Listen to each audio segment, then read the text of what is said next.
IGP News, Mima Olivia Aquaba. Had yet latest and hot news in Quan Enamide, Bremo, Anuti, Savunan subscriber, Omodianse over subscribe to the channel. The way I say over click a subscribe button. Now a belly notification. Awareness are you could be upload when the first person of Sabeka ASR video.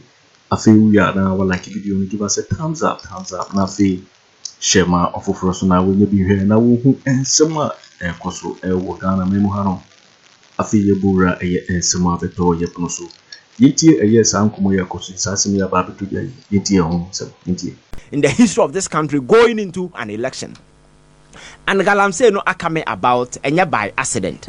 President Akufo Addo catch Ghana for say me presidency atolai no so say ba say me lose elections kra na say galamsey no betun fight here ebeboa, not knowing say na a bare-faced lies, because that has always been his your friend say blueprint or the president is a deceptive your friend say deceptive character. Makachiro, you can't trust him. His whole presidency was built on fraud. Wujini dia wankasa na udeceive ho. Nipa no di o man no so na say amamu na kwese Tibonkoso amamu na yebu. So what da ho thinking said the president on his own will act, you are lying, because and that Ghana needs to come free baby. Makachiro say and na yentimi nko China nko bobosia. Yentimi nko your friend say Paris club also my bosia. You can't go anywhere for a loan because our credit score are very poor. Ni babia benye sika free IMF and our World Bank be ma kakra. Omusika nye sika do so betim da di nsem hunu. Obia waye ku kura na ya mani bela ya decide na beto no so. E kire sa na ma we nyina da di demonstrate say aban no aya galamsey na ekoso no aye the government's trophy. Aye avenue aye making money. They don't want anybody to your friends venture that particular area. And it's using the police, using the court to cow people into submission. Say don't go there because that is our cash cow. So President Akufo Addo any plan to stop galamsey? Mills Bayer president, Akufo Bedi 8 years, Mahamadu Bedi president. So you think that these people they have allowed people to go into the mining area, this forest reserve are mine. So the question is, and then the Bayer motivation, I'm a president, I'm a for 2 means a monko forest reserve. Yet here and a forest reserve, you declassify and a for and now Chimota forest, part of it is gone. Legon Cross School near Dahona. Build your land near there, Chiloka can acquire a diamond for SCCC. So amamoni nyina ya say a property grabbing government. Dr. Afriyie, one of the NPP MPs in Ashanti region, I can say galamsey ndo munye tu na nya na chena na ye pese ye demonstration nyen kran tu galamsey o hanom. NPP national men organizer Gyamfi aso say yen to abanu wi a ansana ye nyina betena say ne kra do no kra betie simsi nyai, but say kwakoto abapa 2 months pa o say Inya galamsey kruma paade MPP amanyuko ni senya de say omofo so yen hwe the whole show ne from the various angles conversation ekoso na yen hwe the national interest no. Yes, issues no doso said we can galamsey say so also radio TV. If you go to the social media landscape and say me take you back to 2016, not me take you back to 2020. Proud to elections in these 2 years siyamaka ho asemeya. Anytime about radio, any conversation in Ghana is centered on the economy of this country. Every single discussion into election every year in this country has always been about the state of Ghana's economy, CD rate, exchange rate, the state of doing business, enterprises. Your friend is saying Ghana, your debt sustainability, and how your career, the whole economic space, and then the driver of the conversation. This is the first time I go into election in this country, and for the first time in this country, the lead conversation it is not economy, it is environment. Why? Because the economy has been destroyed.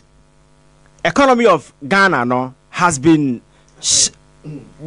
shattered into fragment. It is not worthy. Say obi betena say aka ho asem. Those in power Dr. Bawumia ne presence in politics in Ghana nyina came about because of say onim economy. Yes. And into the Akufo Addo Gina so ne bae. Ono na ene oye lead candidate for the MPP. never on any platform and the wajina aka anything about the economy. Today, somebody who came as an economist, you know, a pride in a home as your friend saying, digital man, creating an impression on the internet by Ghana. But this guy has never lay a single cable. There is no single digital infrastructure in this country. These are the digital infrastructure you invested in for the takeover. Or there is none. Baby. Economy no can was because dollar now over 4 cities no and I'm 16 cities and the pound and I'm 20 cities and then externally so we Ghana bontin so ko bobo sian where the price and be pamo because and on the external bond market you know Ghana ain't mean ko because we credit score be na we dey ko we status a junk and then you ko China ko pa China for acha we Ghana for pa you ko pa China for acha you know how difficult it is. You could China for any poor much house. You cannot modern because China is our biggest bilateral creditor. You do a mocha, you poor much the Paris Club and the bond market. Yeah, restructuring. Ghana near watch there for almost 30 years. Alcohol retirement or Nisika Koto. You treasure bill. No government is forcing those people to exchange the maturation of their investment, you know, to data in your maya because I buy much, you know. So for the first time, nobody is talking about the economy because economy no atitia pansam and Akufo Addo's government say and you're worthy of any conversation within the political discourse. So I idea bakwa we person Ghana for Adjunijina. So why today galamsey and the environment and they drive the conversation for the first time in the history of this country going into an election. And galamsey no akame about and by accident. President Akufo Addo catch Ghana for say me presidency atoline no so se ba se me lose elections kra na se galamsey no metua fight ya ebeboa not knowing say na a bare-faced lies because that has always been his your friend say blueprint or the president is a deceptive your friend say deceptive character makachiro you can't trust him. His whole presidency was built on fraud. Wujini dia wankasa na deceive ho so sansem na no kan he didn't mean any enuntina.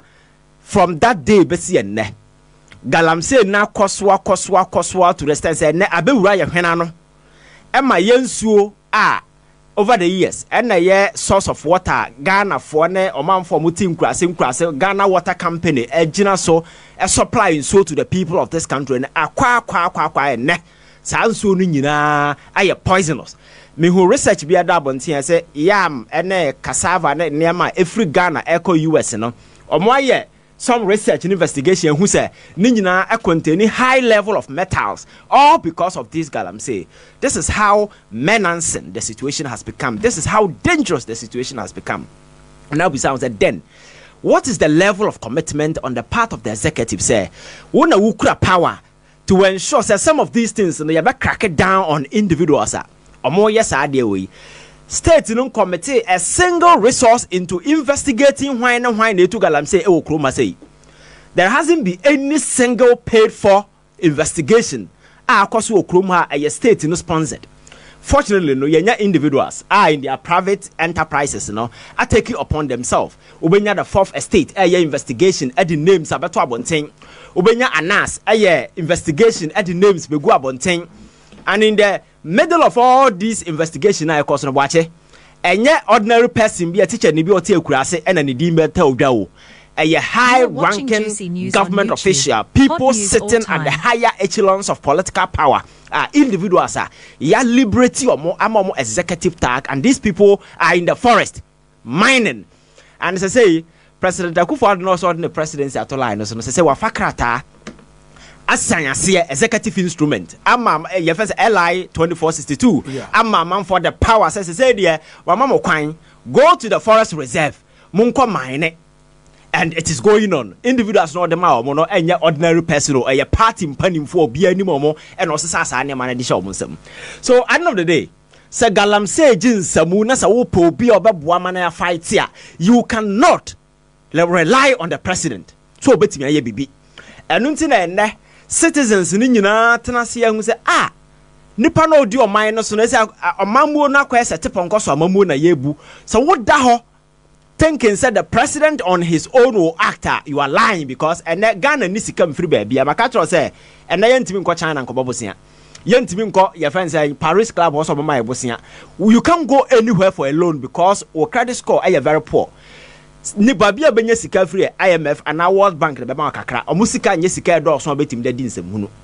So today the only avenue for Akufo Addo government going into this election a bit nye sika to finance the elections no. And they say Yama party mpani mfo nkotu galamsey no munye sika na yeda finance. So that has become the only source of money. Abino to finance whatever enterprises be a ekoso enunti and a president are so important in the face of all these wreckage I ekoso in our forest on to me here or no dimi those who are resisting said the galamsey must stop no he sees those people as an enemy and tiene baby ababedu ene organized labor Ghana for young people and atiesi abonten but me ayame de say ne organized labor who say indeed and who here said they get politics of this country because 7 years ago, so when some of us started, people thought say we were doing it because anti-government, some kind of surrogate we hated the government.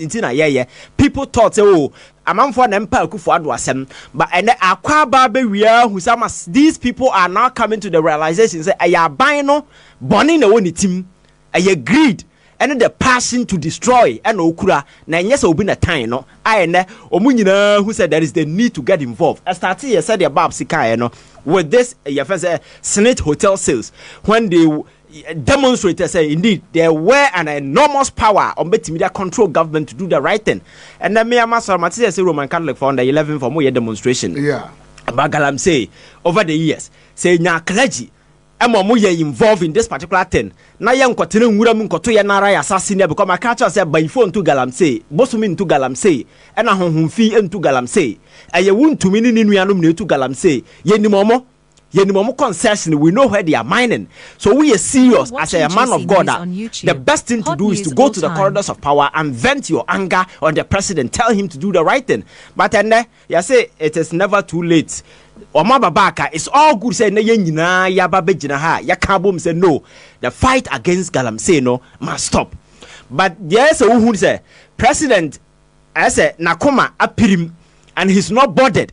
He doesn't care about this galamsey thing because that is the only way he's making money. And he say recently he appeared on France 24 Akoya interview. But answer my interview no more. The first question you ask yourselves and say Ghanaian media for the past 4 years in here, the Bawumia President Akufo Addo availing to the Ghanaian media say you miss the question. When was the last time? When was the last time the president had the courage to avail himself to the Ghanaian media? Say, Mama Mona Midimoso, you are within the frontiers. Ask me question. When was the last time you hear that? Because he cannot face them. Because questions don't be no, he cannot answer. And into also and Hoko France 24. I heard here. Question ya betro dia mano na ubisa na umbisa ni ya na ni buofu na oma cheeky answers na say for when he went there they told him say we are somebody alright day on protestation demonstration as a potent political instrument or the rising to political prominence and baby over be demonstration is largely part because Akufo Addo on the stage sheme prekon reme prekon kabimi prekon whole lots of prekon nyina na kan ho bi and then we bedu obi abeduri na say obi ye demonstration for a good cause. How then do you imprison the person? President say on your court on your police ni no nyon na chichi ni pagum but case where ekweyi from where I sit a case of misdemeanor because destruction to property no. To what extent? Because to charge somebody for second degree felony, and I think the cost estimation of the item destruction should be around 1 million Ghana cedis and over. One year cost estimation, what has been destroyed? And everyone is saying, and Attorney General better keep the prosecutorial power from the police. I will be our own New York or the president. Case to Attorney General a prosecute. It means the president has an interest in that case. And Jeffrey police for some, and indeed. This guy followed through to ensure that these people will not be granted bail. And they've been in custody for more than 1 week. Beginning, no, you call prison custody. Omonto monao, omonko fa obeyere. Ena omuntwa jam to omanum. These are people who demonstration. They never fought. Just say videos no yena yehu niam mo ya say mo ya because when they do something and so wrong, we cannot come and sit here and support it. What I say, yena yehu they see here. Not to put these people in prison custody for 2 weeks and then as for that cause. No. Yawo Amnesty International Ghana ewa has a several civil society organizations well all involved. So no, I didn't way because the time a Magana democracy ni luku a bit way and tentem na yenyin no. The lawyers of these people filed application our court more requested for your friend saying a bail for them. The state your friend saying attorney na nkasa court oppose this thing on 2 occasions. Ewa mu deny mu bail. The buyer na yakase yamomo 70,000 plus 2 sureties for each individual, and that's 70,000 700 million plus 2 sureties. So we are talking about non-movable where you're like a house and then that's for na sebi obia why you cool kura no money baila you decided about tono so e kire sa na man we nyina dadi demonstrate say aban no aya galamsey na ekoso no aye the government's trophy aye avenue you making money. They don't want anybody to venture that particular area. And it's using the police, using the court to cow people into submission. Say, don't go there because that is our cash cow. So President Akufo Addo any plan to stop galamsey. But you see, it's so sad as an ordinary person sitting somewhere and watching this whole event unfolding. Say, why will somebody's greed endanger the whole generation? And everybody will go quiet. Somebody's greed will endanger the whole generation. Because the consequences of this galamsey mining and as for and when they attempt to do something, you don't see anything. Now, Babs, I can't say be. So okay, galamsey na semna started and galamsey has been there for several years. So then started yet. Yes, so places like Obuase and the mining areas now. Obi na nano to galamsey and now pass the torch to Neba. Neba na pass the torch to Obi. Even though they were not doing that at a larger scale. So to them, and yet a vocation, it is a vocation, full-time job or more life dependent on that. So we are government, now we are serious. Indeed, galamsey is menace and it's destroying our forest. We really need to do something. What you do is to come up with a strategic framework, a plan. I will substitute to creating a viable job opportunities. When you are moving them away from the galamsey, you are giving them an alternative. Because Obia won't cry 540 mining area, galamsey no to the henema. If you take away the livelihood, the person will die surviving. They will not go. So as a government, if I was saying alternative livelihood, and that is consistent with this damn government. So my typical example. Abraya ba say toll booth in the free horn. They see somebody just woke up a day, say toll booth ye twam. And yenu ya no mo nan ya mo ya wa sorry okwa adu obi okwa aduma na oye no da kwaje bosia no ya mo na mane anya hwe o oda sorry ye say toll booth ye twam onkwa aduma and nobody is compensating anybody and omo life only God knows where they are. Free SHS eba. The government wrote the free SHS as a political reparation package. My promise was say, Mama free education, Mabana de Mediaba. Nobody sat down, thought it through, came up with a strategic framework plan. I beg guarantee source of funding. How our problems never to expand your school. Nobody thought about it.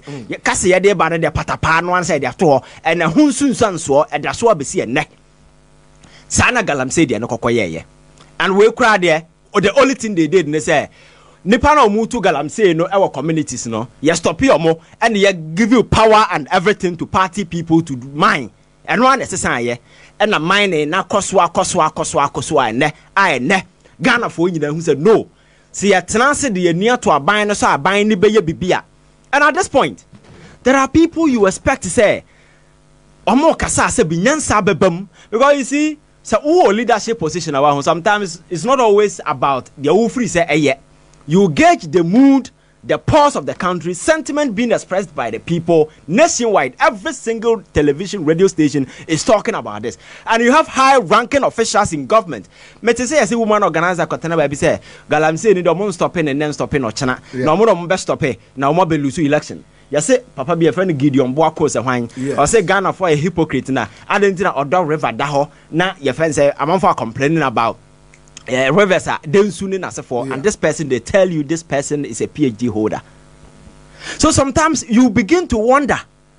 Said the government you see who this whole thing, and I'm telling you, sir, or you banya or you serious indeed.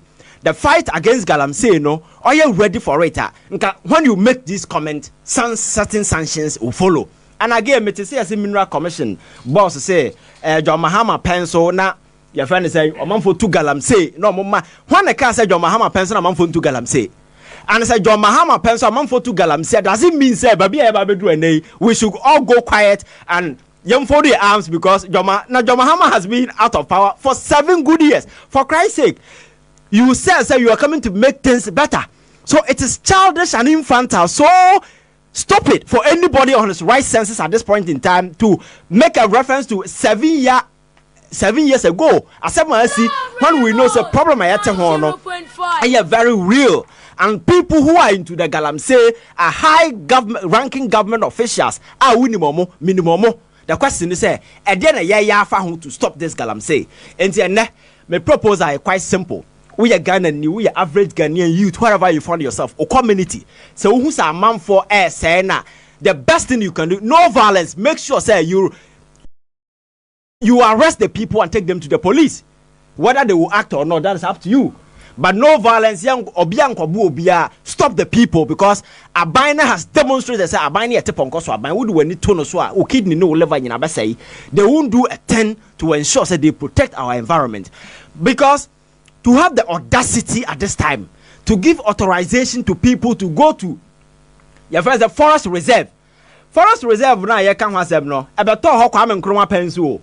Abeto ho Rawlins pencil. Rawlins was a soldier with a gun. And he could have instructed people to go into these areas and mine, get the money, not the Kogu Nikrum. But he felt say Odini Paso. Mills Baye president, Akufo Bedi 8 years, Mahamadu Bedi president.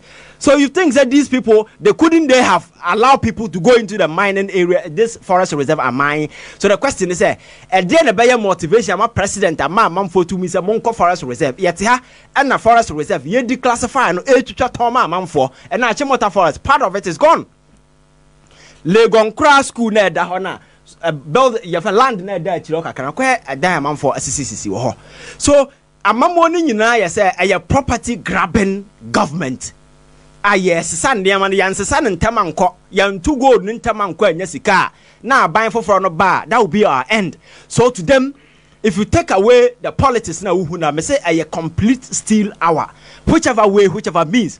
If it means a Ghana for you now perish, they don't care. It's the reason why you see this your friend saying hasty and rushy attempt by government to ensure say they silence everybody, they cow everybody using the police and the court as an instrument to deter people from say people rise by a ne. So working union, organized labor, and that's for you now. Tenacia who yansa who's a baby duri. Neamana say we na mum the akayasi abohompanya. We welcome all of them. Say, this is a time for us to demonstrate to government the bigger demonstration I told you last week. But some unions be to you, say. Okay. 12 minutes ago. Okay. Yes, say Ghana National Association of Teachers. That is NATS. Okay. NATS for any other unions. Omoye meeting this year. Okay. Report to the more. One more other unions no NATS can be. Okay. Any other unions will be a stage a workout from the organized labor's crucial meeting now Omoye. They are there to deliberate on plans for that potential strike now. Omaskado for China. And then confusion TSCC Menoka say. Other unions, union leaders no. I don't know how they are doing their things, but you see, I think sir Sadia will say no. Sir Ebinumi Omokwasa. I said the media no a blacklist some unions. Yeah, okay. Because sometimes to discuss more condition of service. Yeah. Do you get it? Ghana Medical Association, Monamba Kachire and say last month on the 10th, our president, Frank Sribo, Dr. Frank Sribo, came to tell us that this is the issue. It's a ban Sodia. Say Nabeba. Yeah. Now, not also as any other unions. And yet to quick the meeting when ahead of China. simply because a minimum was soft spot at the ruling party or government. Etimi MPP nintino moya sabema bana unpopular. Then yes sir, you are not a leader. You're not thinking right. Yes. You are talking about adia a betimi akuye nada. Adia betimi ama yadia atiesi Ghana. Even crown kakra bi po yen hu ehwan mpoyi. Yen facility ntimi contain ye. Their friend say COVID ba ye. Enye John Mahamadu Romano CC facilities be say UGMC. Another facilities are by grand person baby ya. Boss, and can't find a crocodile. It's true. Not mumunim the threats ahead of us. Not munina as one unit to demonstrate. You are telling us that now you come and tell us that condition of service. Ebema was sitting aye. Now we should follow you and give you the platform to speak your nonsense to Ghanaians. Sir, Mina, why would him say your labor unions and associations in over the years as pure politics over the years and space in my even some people within the MPP can say they will break the front. And you see, sir, we are people. Me say your motivation has always been money, greed. Then I say for them, and obviously, when you hear some of these things, it was likely say a basic. But with the Ghana Medical Association, there, the only way me want to say the union can show solidarity with the demonstration. But you see, because of the critical services, our medical doctors and nurses render no. Ukasa wudi aban Tibonkoso so we you end up punishing a lot more people at the hospital. That is one thing. But the difficulty I have, me ready and say, according to some of the doctors, cerebral and table this particular thing before them. I don't want to discuss it. Yes, which is wrong. Yeah. Because ideally, say yes, doctors from hospitals some Juma. As the strike goes on, I understand because I've been at the hospital. I understand some of these things, but to take a unilateral decision without consulting your executive, is highly unacceptable. And so, I'm not sure because he was the GMA General Secretary between 2015, 2014, 2020. So we know who he is. But at this point, me say, let us use every resources, available resources, to go after this government to ensure, say, they will make sure, say, you will save ourselves. Because yen to me fire home to a buying so say a buy will save us at this point. Because Akufo Addo has demonstrated clearly, say, or no amount for the ordinary Ghanaian. One for the average Ghanaian, one because teacher ni ye or beboa braba ye and anesini or beboa build the future before young people to take advantage. He has demonstrated that he came purposely to take care of his family, make sure that his family people make money, and then they've gotten the money in abundance, and some of them are exiting clearly. Ken Ofori Atta, go and check the mess I will leave in his wake away and hoko. And they assess at Antibody to the baby, likely it's over back to government or not. The mess they've created, the president very soon will leave the mess and go away. So Ghana, no, I know the day a so is the reason why we are worker union, we organize labor, we are who now. But Tenancy, I'm a break you front because you want money, because these people have demonstrated say once you want money, they will give it to you just to ensure say you sabotage whatever that is going on, and in the end, the fight against galamsey no yan sosidia eko against yenina because Argentina and Mantena yedi omukogu prison no cry no that should have been an enough your friend saying signal Abema organized labor stage demonstration will chroma say because yenina see we are against galamsey na so obi koye protest na aban no take law into ono ankasa na or the sankrofo ko prison na obi emia na no that alone no I think say defeated the whole essence and purpose. So some of these things, organized labor, teacher union fighting among themselves, you see Rollins some of the greedy bastards are still in some of these space, so don't be surprised. And always government will have a way of string controlling some of these people with money just to ensure that a bigger agenda will be sabotaged. Okay. So it's sure. Yo, it for winning and someone about the toy so make out say hi GC News and indeed so when you subscribe or more than say over subscribe to the channel. Now feel so we are like video give us a thumbs up now share my offer so now when you be here and say hi latest and hot news kwa enamide premo also betting me at Gyamfi and so we now will comment box mobati make a view in my next video. Thanks for watching. Like and share the video. You can also drop your comment. Please don't forget to subscribe. Click on the bell to turn on the notification.